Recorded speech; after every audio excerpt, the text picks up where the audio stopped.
Hello friends, আমি দেবজ্যোতি। অনেকদিন পরে ভিডিও বানাচ্ছি, আশা করছি সকলে ভালো আছেন।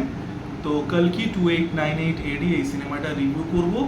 তো অ্যাজ দ্য নেম সাজেস্ট, এই সিনেমাটার সেটিং হচ্ছে 2898 সালে, যেখানে পৃথিবী কমপ্লিটলি একটা ডিস্টোপিয়া হয়ে গেছে, যেখানে জল নেই, খাবার নেই, পশু পাখি নেই, নিঃশ্বাস নেওয়ার মতো অক্সিজেন নেই। পৃথিবী প্রায় ধ্বংসপ্রাপ্ত, এবং এই ধ্বংসপ্রাপ্ত পৃথিবীতে রাজত্ব করছেন সুপ্রিম ইয়াস্কিন, যেটা কামাল হাসানের ক্যারেক্টার, এবং তার রাইট হ্যান্ড ম্যান হচ্ছে কমান্ডার মার্নাস, যেটা শাশ্বত চট্টোপাধ্যায় প্লে করছেন। এবং তারা একটা প্রজেক্ট কে বলে একটা অপারেশন চালাচ্ছেন, একটা প্রজেক্ট চালাচ্ছেন, যেখানে তারা কি করছেন, যে তারা ফার্টাইল যারা মহিলা, যাদের রিপ্রোডিউস করার ক্ষমতা আছে, তাদেরকে তারা অ্যাডাপ্ট করে ল্যাবে নিয়ে যাচ্ছেন। তো এই প্রজেক্টকে কি, কালকির আবির্ভাব কিভাবে হচ্ছে, এবং কালকি কলিযুগের অবসান ঘটাতে পারছে কিনা, এই জিনিসগুলো নিয়ে সিনেমাটা কালকি 2898 এডি। তো সিনেমাটা রিভিউ শুরু করার আগে আমি একটা কথা বলে দিতে চাই। এই সিনেমাটা দেখতে গেলে, এবং প্রত্যেককে আমি বলবো অবশ্যই করে দেখুন, খুবই ভালো সিনেমা হয়েছে। এই সিনেমাটা দেখতে যাওয়ার আগে আপনাদের কিন্তু একটা লেভেল অফ মহাভারত এবং পৌরাণিক নলেজ লাগবে, কারণ এখানে অনেক গল্প বা অনেক ক্যারেক্টার রেফারেন্সেস দেওয়া হয়েছে, যেগুলো কিন্তু সারফেস লেভেল নলেজে হয়তো ক্যাচ আপ আপনারা নাও করতে পারেন। তো আমি প্রত্যেককে সাজেস্ট করব, যারা এখনও সিনেমাটা দেখেননি, তারা কিন্তু একটু পুরাণ সম্পর্কে, একটু মহাভারত সম্পর্কে জেনেই যাবেন, যাতে সমস্ত রকমের রেফারেন্সগুলো, ক্যারেক্টার মুভমেন্টগুলো ক্যাচ করতে পারেন। দ্যাট বিং সেড, রিভিউটা শুরু করছি। তো প্রথমেই আমার যে জিনিসটা সব থেকে ভালো লেগেছে এই সিনেমাটায়, সেটা হচ্ছে এই সিনেমাটার ওয়ার্ল্ড বিল্ডিং। দেখুন, 2898 সালে এই সিনেমাটার সেটিং, সেটা সিনেমাটার নাম শুনেই বোঝা যাচ্ছে। এবং এই যে ডিস্টোপিয়ান ফিউচারটাকে, এটাকে কিন্তু দুর্ধর্ষভাবে দেখানো হয়েছে। এমন একটা পৃথিবী যেখানে খাবার নেই, জল নেই, পশু পাখি গাছপালা সব নিশ্চিহ্ন হয়ে গেছে, মানুষ পশুর পর্যায়ে নেমে এসছে, যেহেতু রিসোর্সের এত স্কারসিটি। তো এই ওয়ার্ল্ডটাকে খুব সুন্দরভাবে দেখানো হয়েছে, এবং শুধু ভিজুয়াল কথা আমি বলছি না, এই ওয়ার্ল্ডটার যে ওয়ার্ল্ড অর্ডার, যেরকম এখানে যে ট্রানজ্যাকশনটা হয়, আমরা কিসে ট্রানজ্যাকশন করি, আমরা কারেন্সির মাধ্যমে ট্রানজ্যাকশন করি, টাকা। এখানে ট্রানজ্যাকশনটা কিসে হচ্ছে, ইউনিট একটা পয়েন্টের মতো। আপনি পয়েন্ট গেইন করলে আপনি একটা কিছু কিনতে পারবেন, বা আপনার একটা ট্রানজ্যাকশনাল ভ্যালু আছে। তো ওয়ার্ল্ড অর্ডারটাকে খুব সুন্দরভাবে দেখানো হয়েছে, এবং খুব ডিটেলসে দেখানো হয়েছে, এবং স্পেশাল এফেক্টসের কার্ড জাস্ট দুর্দান্ত। মানে 2898 এডিতে যে সিনেমার সেটিংটা আছে, সেই সিনেমাটা তো দারুণভাবেই বলা হচ্ছে, দেখানো হচ্ছে। এবং কিছু ফ্ল্যাশব্যাক সিনস আছে, যেটা মহাভারত এজে চলে যাচ্ছে, দাপারভা এজে যেটাকে বলে, সেটাওতেও ভিজুয়াল এফেক্টসের কাজ তো আমি বলবো আরও ভালো। মোশন ক্যাপচার করে দেখানো হয়েছে মহাভারতের সিনগুলো। আমি ডিটেলসে যাচ্ছি না, স্পয়লার হয়ে যাবে। বাই দ্য ওয়ে, আমি একটা স্পয়লার রিভিউ আনবো ক্যারেক্টার আর যে মাইথোলজিক্যাল রেফারেন্সেসগুলো আছে সেগুলোকে নিয়ে আলোচনা করব। এটা উইদাউট স্পয়লার রিভিউ, তো খুব ডিটেলসে যাচ্ছি না। তো technically this movie is absolutely fantastic. এবং যেটা বললাম, যে ওয়ার্ল্ডটাকে দেখিয়েছে, এই 2898 এডির ওয়ার্ল্ডটা, এটা এত ডিটেলসে দেখিয়েছে, এবং ওয়ার্ল্ড অর্ডারটাকে যেভাবে এই 2898 পৃথিবীটা কাজ করে, সোসাইটিটা কাজ করে, এটাকে দুর্ধর্ষভাবে দেখিয়েছে। সেকেন্ড পয়েন্ট আমি বলবো পারফরমেন্স। আমার প্রত্যেকের পারফরমেন্স এই সিনেমাতে ভালো লাগেনি, বাট কয়েকজনের পারফরমেন্স আছে দুর্দান্ত। এবং মেন হচ্ছেন Amitabh Bachchan actually rolls back the clock. কারণ আমাদের জেনারেশনের যারা, তারা অমিতাভ বচ্চনকে কি দেখেছি, একটা এজেড রোলে দেখেছি, বয়স্ক রোল করতে। এখানে Amitabh Bachchan totally rolls back the clock.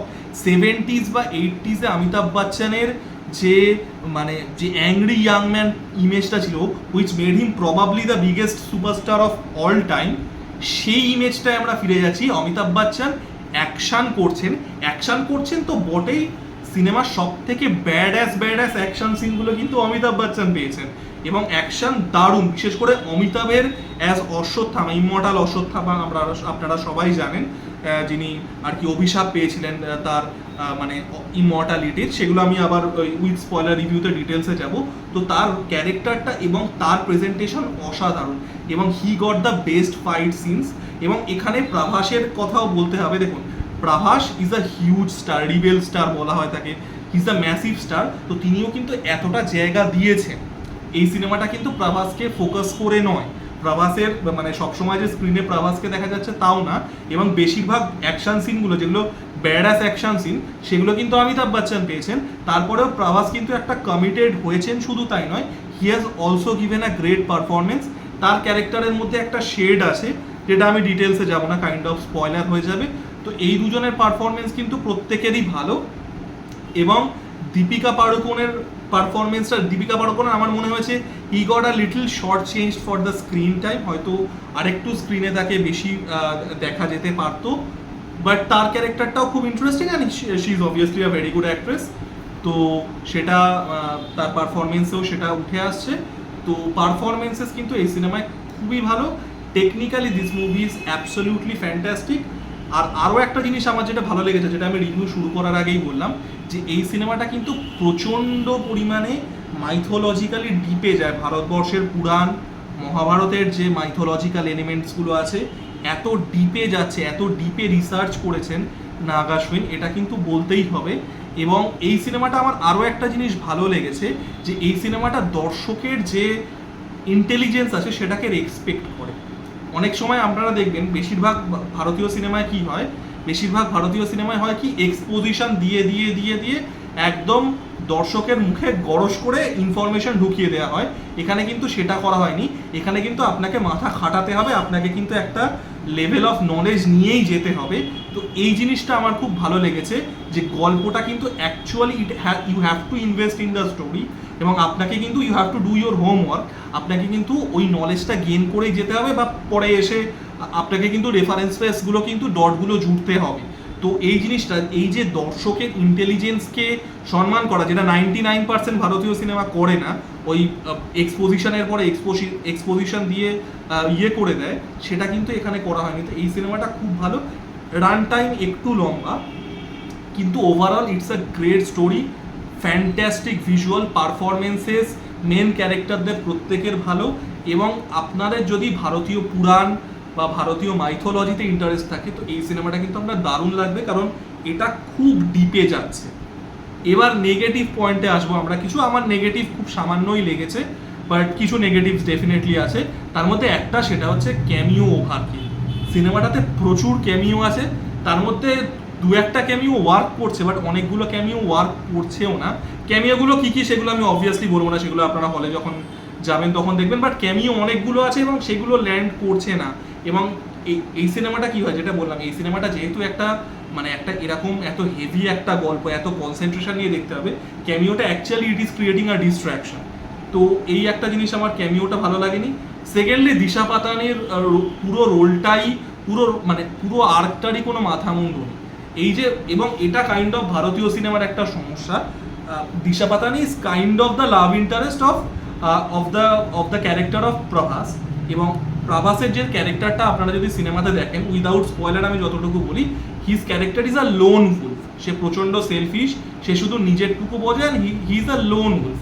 তো এরকম একটা ক্যারেক্টারের লাভ ইন্টারেস্ট দেওয়ার দরকার নেই, এবং সিনেমাতে দিশা পাতানির ক্যারেক্টারটা পুরোপুরি ইনকনসিকুয়েন্সিয়াল। তো এই যে লাভ ইন্টারেস্ট একটা রাখতেই হবে মেন হিরোর, এই যে ভারতীয় সিনেমার ট্রোপগুলো আছে, এগুলো থেকে ভারতীয় সিনেমাকে আস্তে আস্তে ইভলভ করতে হবে, করছেও। বাট যাই হোক, এখানে দিশা পাতানির রোলটা কোনো ইয়েই নেই, it does not add anything in the movie. Third, আমার যেটা মনে হয়েছে, শাশ্বত চট্টোপাধ্যায়ের, আমি বলবো না পারফরমেন্স খারাপ, বাট তার রোলটা ভালো দেওয়া হয়নি। তাকে যে রোলটা দেওয়া হয়েছে, he has given an obnoxious kind of a villain role, যার একটা সার্ডনিক সেন্স অফ হিউমার আছে, বাট এই রোলটা ভালো করে লেখা হয়নি। তাই জন্য শাশ্বত চট্টোপাধ্যায় যথেষ্ট পরিমাণে স্ক্রিন টাইম পাওয়ার পরেও কিন্তু সেই ইম্প্যাক্টটা তৈরি করতে পারেন না। আবারও এটা শাশ্বত চট্টোপাধ্যায়ের অ্যাজ আ পারফর্মার দোষ না, শাশ্বত চট্টোপাধ্যায় কত ভালো অভিনেতা আমরা সবাই জানি, কিন্তু যেটা বললাম, যে যেহেতু রোলটা ভালো করে লেখা হয়নি, সেই ইম্প্যাক্টটা কিন্তু তৈরি হয় না। এবং শাশ্বত চট্টোপাধ্যায় কিন্তু যথেষ্ট স্ক্রিন টাইম পেয়েছে। তো এগুলো আমার কিছু ছোট ছোট দু একটা জিনিস মনে হয়েছে। আর সিনেমার রান টাইম, যেটা আগেও বলেছি, এটা হয়তো আমি বেশি ফিল করি, কারণ আমি যেহেতু একটু শর্ট লেন্থের সিনেমা দেখতে পছন্দ করি। তো রান টাইমটা আমার মনে হয়েছে একটু কোথাও গিয়ে শর্ট করা যেতে পারতো। But overall this movie is fantastic. এবং ভিজুয়ালস আপনারা যদি ট্রেলার লেভেলে বা টিজার লেভেলে তো দেখেইছেন, বিগ স্ক্রিনে বিশ্বাস করুন এরকম টেকনিক্যালি সিনেমা, এরকম টেকনিক্যাল পারফেকশন নিয়ে ভারতের এর আগে হয়নি। ফ্লস কিছু অবশ্যই আছে পারফরমেন্স এবং স্টোরি লেভেলে, but overall this movie is terrific. এবং আবারও যেটা বলবো, আপনি যদি হিন্দু মাইথোলজি বা ভারতীয় মাইথোলজি সম্পর্কে আপনাদের যদি ইন্টারেস্ট থেকে থাকে, তাহলে এই সিনেমাটা কিন্তু you should go for it, কারণ এই সিনেমাটা কিন্তু ওই লেভেলটায় দারুণভাবে ডেলিভার করে। তো আমার ভিডিওটা কেমন লাগলো জানাবেন, লাইক, কমেন্ট এবং সাবস্ক্রাইব করে আমার পাশে থাকুন।